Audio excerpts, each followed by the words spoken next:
"No, no, no!" I screamed, hurling my trapper across the room. It exploded in a flurry of papers as it hit the wall. I could not think of the right word for my story and did not intend to stop until I found it.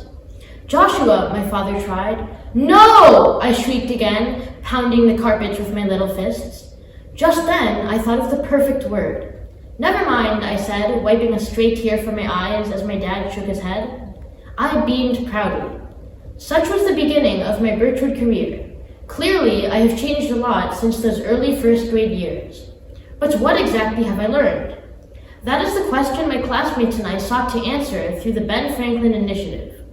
Every Tuesday afternoon, we watched movies about great people and discussed their character, applying the 7 Aristotelian virtues to their lives. Although I have gained much, both through these classes and through my 10 years at Birchwood, the most important lesson I learned was the difference between excellentionism and perfectionism and the value of small steps. From the countless movies we watched throughout the year, one character stood out to me, Freddie Cameron. In the movie Spare Parts, Cameron is a new teacher at a high school who helps 4 undocumented Mexican-American students form a robotics club.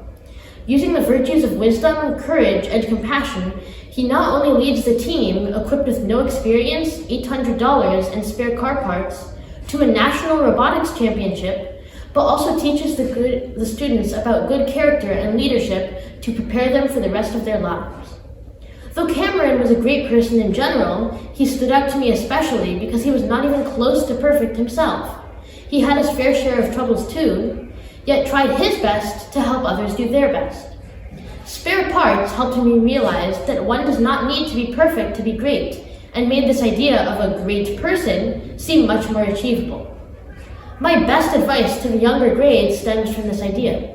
Do not get stressed or sad if you are not perfect. For example, if the results of a competition were disappointing, or a test came back with a score that was less than you expected. Instead, just try your best at everything. Strive for excellence rather than perfection.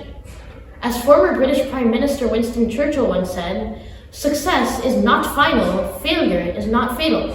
It is the courage to continue that counts." If this still sounds out of reach, one realistic means to achieve this is through small steps. Sometimes the small things can be just as valuable to some people as anything one can do in the large. Giving up your seat for a tired classmate or smiling at someone who looks like they need it are just a few examples of small steps. This can be applied to academics as well.